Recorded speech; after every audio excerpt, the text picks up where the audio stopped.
எல்லாருக்கும் வணக்கங்க. இந்த வீடியோவில் நம்ம பார்க்க போகிற டாபிக் என்ன அப்படின்னா, விவாக சக்கரத்தை பற்றி தான் பார்க்க போகிறோம். விவாக சக்கரம்னா என்ன அப்படின்னு ஃபஸ்ட்டு தெரிஞ்சுக்கலாம்.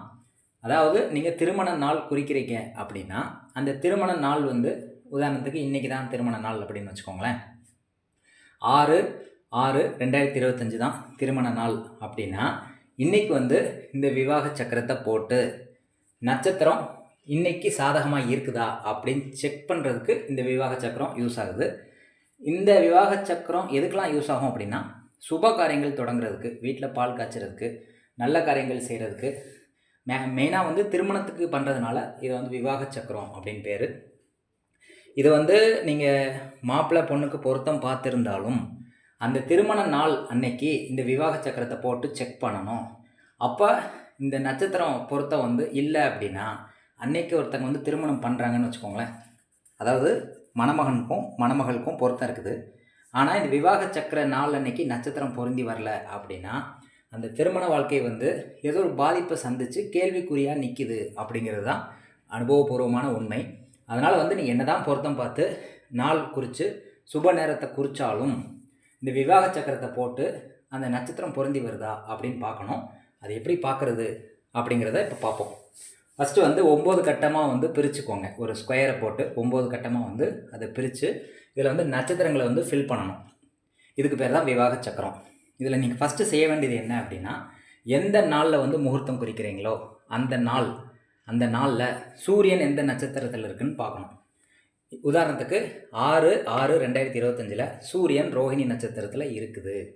அப்போ நம்ம என்ன பண்ணணும் அப்படின்னா, எந்த நட்சத்திரத்தில் சூரியன் இருக்குதோ அதை நடுவு கட்டத்தில் போட்டுறணும். அப்போ ரோஹிணி அப்படின்னா இதுதான் சூரியன் நின்ற நட்சத்திரம் இன்றைக்கி. அப்போ சூரியன் நின்ற நட்சத்திரத்துக்கு முந்த நட்சத்திரம் அடுத்த நட்சத்திரம் இதை வந்து இந்த கட்டத்தில் ஃபில் பண்ணணும், நடுவு கட்டத்தில். இப்போ ரோஹிணி தான் இன்றைக்கி சூரியன் நின்ற நட்சத்திரம் அப்படின்னா, சூரியனுக்கு முன்னாடி இருக்க நட்சத்திரம் கார்த்திகை, சூரியனுக்கு அடுத்த இருக்கக்கூடிய நட்சத்திரம் வந்து மிருகசீரிடம். இதை வந்து நடுவு கட்டத்தில் ஃபில் பண்ணணும். இதுதான் ஃபஸ்ட் பாயிண்ட். இது புரியுதான்னு பாருங்கள். அதாவது என்றைக்கு முகூர்த்த நாள் குறிக்கிறீங்களோ அந்த நாளில் சூரியன் நிற்கக்கூடிய நட்சத்திரத்தை இந்த நடுவு கட்டத்தில் போடணும். அந்த சூரியன் நட்சத்திரத்துக்கு முன்னாடி இருக்கக்கூடிய நட்சத்திரமும் சூரியன் நட்சத்திரத்துக்கு அடுத்த இருக்கக்கூடிய நட்சத்திரமும் இந்த நடுக்கட்டத்தில் ஃபில் பண்ணணும். உதாரணத்துக்கு ரோஹிணினா ரோஹிணிக்கு முன்னாடி கார்த்திகை, ரோஹிணிக்கு அடுத்து வந்து மிருகசீரிடம், இந்த மாதிரி வந்து ஃபில் பண்ணணும் நடுக்கட்டத்தில். இதுதான் ஃபஸ்ட்டு செய்யணும். இதுக்கு அடுத்து பார்த்திங்க அப்படின்னா, இதுக்கு அடுத்து வரக்கூடிய நட்சத்திரங்களை இப்படியே வந்து இடது பக்கமாக வந்து சுற்றி வரணும். மிருகசீரிடத்துக்கு அடுத்து திருவாதிரை, புனர்பூசம், பூசம், ஆயில்யம், மகம், பூரம், உத்திரம், ஹஸ்தம், சித்திரை, சுவாதி, விசாகம், அனுசம், கேட்டை, மூலம், பூராடம், உத்திராடம், திருவோணம், அவிட்டம், சதயம், பூரட்டாதி, உத்திரட்டாதி, ரேவதி, அஸ்வதி, பரணி. இப்படி வந்து இந்த நடுக்கட்டத்துலேருந்து அப்படியே ஒரு இடது பக்கமாக சுற்றி இங்கே வந்து முடியும். நடுக்கட்டத்தில் ஸ்டார்ட் பண்ணி இப்படி வந்து இடது பக்கமாக சுற்றி கடைசி வந்து இந்த மேலே இருக்க கட்டத்தில் வந்து முடியும். இப்படி தான் வந்து விவாக சக்கரத்தில் நட்சத்திரம் ஃபில் பண்ணக்கூடிய முறை. இது ஃபஸ்ட்டு நீங்கள் பண்ணிடணும். இதுக்கு பேர் தான் விவாக சக்கரம். இதில் நடுவில் இருக்கிறது தான் சூரியன் என்ற நட்சத்திரம். இதுக்கு ரைட் சைடில் இருக்கிறது கிழக்கு, அதாவது திசைகளில் கிழக்கு திசை. லெஃப்ட் சைடில் உள்ளது வந்து மேற்கு திசை, மேலே இருக்கிறது வடக்கு திசை, கீழே இருக்கிறது தெற்கு திசை. இந்த தென் கிழக்க என்ன சொல்கிறோம் அப்படின்னா அக்னி மூலைன்னு சொல்கிறோம். அதே மாதிரி தென் மேற்க வந்து கன்னி மூலை அப்படின்னு சொல்கிறோம். வட மேற்க வந்து வாயு மூலைன்னு சொல்கிறோம். வட கிழக்க வந்து ஈசானிய மூலைன்னு சொல்கிறோம். இதை வந்து புரியுதான்னு பாருங்கள். இதுதான் விவாக சக்கரம். இப்போ விவாக சக்கரம் நட்சத்திரங்களை ஃபில் பண்ணி எப்படி அமைக்கிறது அப்படின்னு புரிஞ்சிருக்கும்னு நான் நினைக்கிறேன்.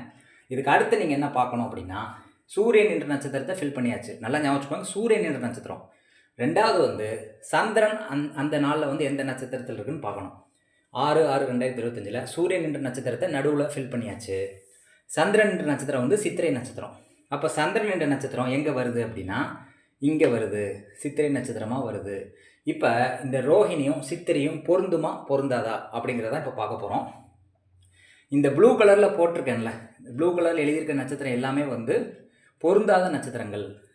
இந்த ப்ளூ கலரில் இருக்கிற எல்லாமே வந்து பொருந்தாத நட்சத்திரங்கள். இப்போ உதாரணத்துக்கு ரோஹிணி வந்து ப்ளூ கலரில் இருக்குது, சித்திரையும் ப்ளூ கலரில் வருது அப்படின்னா இந்த 2 நட்சத்திரமும் பொருந்தவில்லை அப்படின்னு நம்ம சொல்லலாம். இப்போ இதே இது வந்து சித்திரை வராமல் அனுச நட்சத்திரம் வருதுன்னு வச்சுக்கோங்களேன். அனுசம் வந்து பிளாக் கலரில் நான் ஃபில் பண்ணியிருக்கேன். அப்போ கருப்பு கலர் இங்கில் ஃபில் பண்ண நட்சத்திரங்கள் எல்லாமே பொருந்தி வரக்கூடிய நட்சத்திரங்கள். இப்போ ரோஹிணி நட்சத்திரத்துக்கு எதெல்லாம் பொருந்தி வரும் அப்படின்னா, இந்த கருப்பு கலர் எழுத்தில் இருக்கக்கூடிய எல்லா நட்சத்திரமும் ரோஹிணி நட்சத்திரத்துக்கு பொருந்தி வரும். சந்திரன் என்ற நட்சத்திரம் வந்து இந்த கருப்பு கலரில் இருக்கக்கூடிய இடத்துல வரணும். அதாவது வடக்கு திசை குறிக்கக்கூடிய இடத்துல இருக்கக்கூடிய நட்சத்திரம், ஈசானிய மூலையில் இருக்கக்கூடிய நட்சத்திரம், கிழக்கு திசையில் இருக்கக்கூடிய நட்சத்திரம், கன்னி மூலையில் இருக்கக்கூடிய நட்சத்திரம், இது எல்லாமே வந்து பொருந்தி வரக்கூடிய நட்சத்திரம். இதில் ஏதாவது நட்சத்திரம் சந்திரன் என்ற நட்சத்திரமாக வந்தது அப்படின்னா ரோஹிணிக்கு இந்த நட்சத்திரம் பொருந்தி வருது, இந்த நாளில் வந்து நல்ல காரியங்கள் பண்ணலாம் அப்படின்னு சொல்லலாம். ஆனால் இங்கே வந்து சூரியன் நட்சத்திரம் ரோஹிணியாகவும் சந்திரன் நட்சத்திரம் சித்திரையாகவும் வருது. ரெண்டுமே ப்ளூ கலர் இங்கில் ஃபில் பண்ணியிருக்கு அப்படிங்கிற காரணத்தினால இது ரெண்டுமே பொருந்தி வராது அப்படின்னு எடுத்துக்கலாம். அதை தான் நான் அந்த கீழே வந்து போட்டிருக்கேன். நடுக்கட்டத்தில் இருக்கக்கூடிய நட்சத்திரம் 3, அக்னி மூலையில் இருக்கக்கூடிய நட்சத்திரம் 3, தெற்கு திசையில் இருக்கக்கூடிய நட்சத்திரம் 3, மேற்கில் ஒரு 3, வாயு மூலையில் ஒரு 3. இது எல்லாமே ப்ளூ கலரில் நான் இங்கில் எழுதியிருப்பேன். இது எல்லாமே பொருந்தாத நட்சத்திரங்கள். இந்த 15 நட்சத்திரத்துக்குள்ளே எந்த நட்சத்திரம் வந்தாலும், சந்திரன் நட்சத்திரம் இதில் எது வந்தாலும் பொருந்தாது. மற்ற பிளாக் கலர் எழுதியிருக்கக்கூடிய நட்சத்திரங்களில் எது வந்தாலும் சந்திரன் என்ற நட்சத்திரம் அது பொருந்தும் அப்படின்னு எடுத்துக்கலாம். இதுதான் விவாக சக்கரம் அமைக்கக்கூடிய முறை.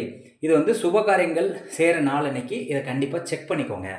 ஒரு வீட்டுக்கு பால் காய்ச்சுறீங்க, ஒரு திருமணம் பண்ணுறீங்க அப்படின்னா சூரியன் என்ற நட்சத்திரமோ சந்திரன் என்ற நட்சத்திரமோ பொருந்தி வருதா அப்படின்னு செக் பண்ணி பார்த்துக்கோங்க.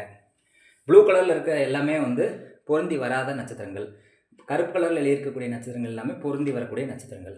அப்போ சூரியன் நட்சத்திரத்துக்கும் சந்திரன் நட்சத்திரத்துக்கும் பொருந்துதான்னு செக் பண்ணிவிட்டு பொருந்தி வந்தால் கண்டிப்பான முறையில் சுபகாரியங்கள் அன்றைக்கி செய்யலாம் அப்படிங்கிறது தெரிஞ்சுக்கோங்க. இப்போ விவாக சக்கரத்தை வந்து பார்க்காம இந்த பொருந்தி வராத நாளில் வந்து திருமணம் பண்ணுறாங்க அப்படின்னா அவங்க வாழ்க்கையில் வந்து பாதிப்புகள் வர்றதுக்கு வாய்ப்புகள் நிறைய இருக்குது. திருமண வாழ்க்கையே சரியில்லாமல் போகிறதுக்கும் வாய்ப்புகள் இருக்குது. நல்ல அமைப்பு இருந்தாலும் அது வந்து பிரிவினையை சந்திக்கக்கூடிய வாய்ப்புகள் இருக்குது. அதனால் வந்து இந்த பஞ்சாங்க நுணுக்கங்கள் தெரிஞ்சிருக்கணும் அப்படிங்கிற ஒரு காரணத்தினால விவாக சக்கரத்தை நான் எக்ஸ்பிளைன் பண்ணியிருக்கேன். இந்த பதிவு எப்படி இருக்குதுன்னு சொல்லி கமெண்ட் செக்ஷனில் பதிவு பண்ணுங்கள். இது போன்ற நிறைய பதிவுகள் வேணும் அப்படின்னாலும் கமெண்ட் பண்ணுங்கள். வரும் வீடியோக்களில் அதை நான் போஸ்ட் பண்ணுறேன். நன்றி, வணக்கம்.